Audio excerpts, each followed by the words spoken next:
brought to you by Charity Mobile, the phone company that sends 5% of your monthly plan price to your favorite charity.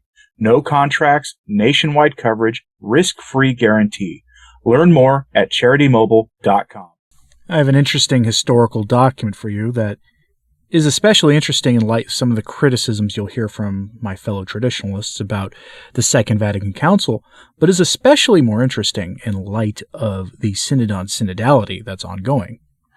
We hear a lot in the Synod from the big proponents of the Synod that the Church is undergoing a democratization process, that the bishops are being elevated in their stature properly to really emphasize their apostolic nature, and that the laity, the priesthood of the laity are being elevated in their authority in the Church.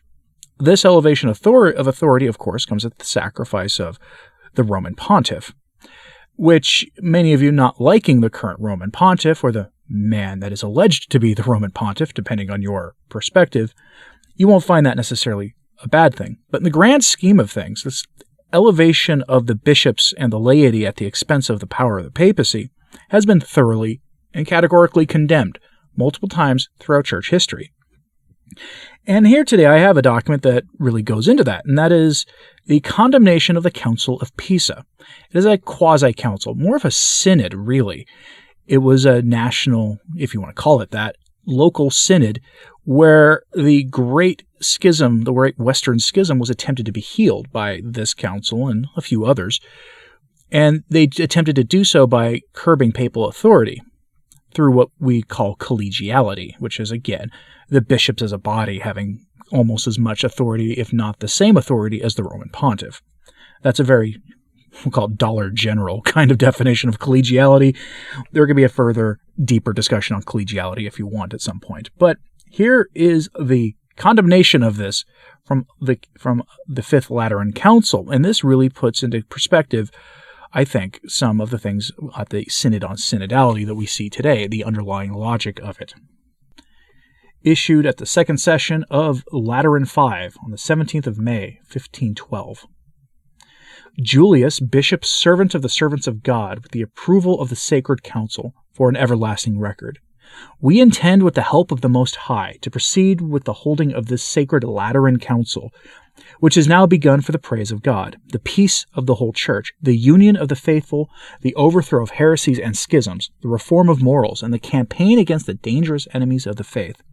So that the mouths of all schismatics and enemies of peace, those howling dogs, may be silenced, and Christians may be able to keep themselves unstained from such pernicious and poisonous contagion. Accordingly, in this second session lawfully assembled in the Holy Spirit, after mature deliberation held by us with our venerable brothers, the cardinals of the Holy Roman Church, by the advice and unanimous consent of the same brothers, from sure knowledge and by the fullness of apostolic power, we confirm, approve, and renew, with the approval of the Sacred Council, the rejections, condemnations, revocations, quashings, invalidations, and annulments of the summoning, convoking, and public utterances of that schismatical assembly, the vaunted quasi-council of Pisa, with its aim of rending and hampering the union of the aforesaid Church, and of the citations, warnings, decrees, pardons, sentences, acts, legacies, creations, obediences, withdrawals, enjoined censures, and applications issuing from it, and of the transfer of the said quasi-council to the cities of Milan or Vercelli, or any other place, and of each and all the acts and decisions of the said quasi-council, that have been expressed in our various letters completed and issued in due order, especially those issued under the dates of 18th July in the 8th year of our pontificate, and of the 3rd December and 13th April in the 9th year of our pontificate.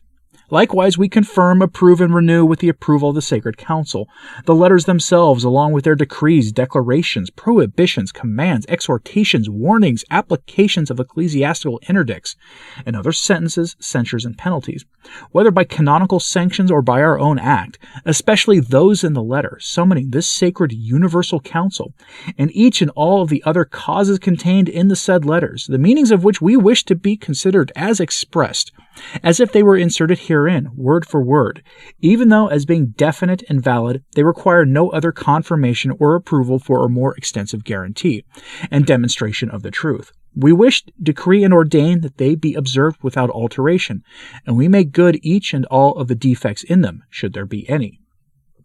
We condemn and reject the aforesaid quasi-council and its transfer, and each and everything done by it, and also those taking part in it or giving support, approval, or consent, directly or indirectly, to whatever extent, in whatever manner, from the day of the summoning of the quasi-council unto the present day, whether the things have already been done or are to be done in the future, even if they are or have been such that special, specific, definite, and separate mention should be made about them, since we consider their meaning and characteristics as clearly expressed. We condemn and reject it like other counterfeit councils, which diverge from the truth and whose acts have been condemned and rejected by the law and sacred canons.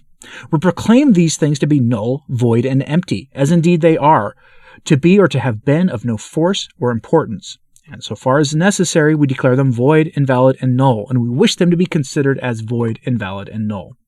We decree and declare with the approval of this same sacred council that this sacred ecumenical council, justly, reasonably, and for true and lawful purposes duly and rightly summoned, has begun to be celebrated, and that each and every thing which has been and shall be done and executed in it will be just, reasonable, settled, and valid, and that it possesses and holds the same strength, power, authority, and stability, which other general councils approved by the sacred canons, especially the Lateran Council, possess and hold.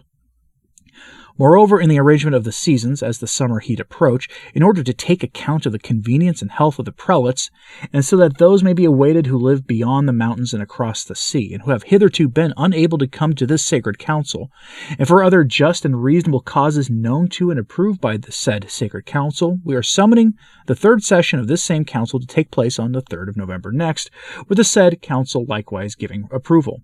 And to each and every prelate and others present at the same council, we grant and concede the freedom and permission to withdraw from the Roman Curia and to stay wherever they wish, so long as they are present at the aforesaid Lateran Council on said 3rd November, and clearly legitimate hindrances having been removed, subject to the infliction of the penalties indicated in the letter summoning the council and in canonical punishments against those failing to attend to councils, the said sacred council also approving.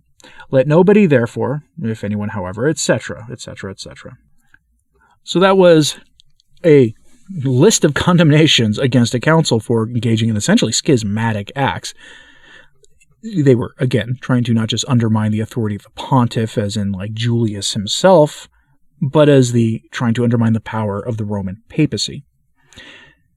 The Council of Pisa was attempting to elevate the stature of bishops to be on the same level as that as the Pope, or pretty close to it, to settle some dispute of the day. And the Roman pontiff is not on the same level as the body of bishops. We hear that they are. You often will hear that said today by bishops and cardinals. This is the logic behind the national bishops' conferences, who have no formal standing in the church, though under Francis they have been referenced in actual Vatican documents, which is a dangerous precedent, to put it mildly. The U.S. Conference of Catholic Bishops and similar organizations really are just ad hoc committees, even if they have large budgets and, a formal office building somewhere and employees and things. If they ecclesiastically are an invention of those bishops, they have no stature. They have no formal power in relation to the Roman pontiff. But there have been many attempts by various synods and the Synod on Synodality to elevate the bishops together, to put them on par with the Roman pontiff. It is a dangerous thing to do, and is condemned by Lateran V.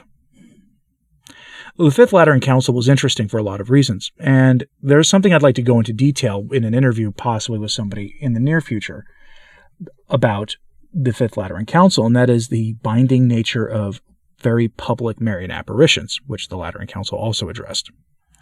It's something that I want to bring on somebody who has done a little more reading on this than I have, so if you're interested in that conversation, let me know. I suspect you will be, for those of you who made it all the way through this. Anyway, let me know what you thought of this in the comments. If you'd like to hear more condemnations like that against schismatics and actual heretics, as opposed to rigid clericalists like we hear today from Rome in the future. Let me know what you thought of this in the comments, please. And like and subscribe if you haven't. It certainly helps. So does sharing this on social media. That helps a lot too. As always, pray for the church. I'm Anthony Stine. Ave Maria.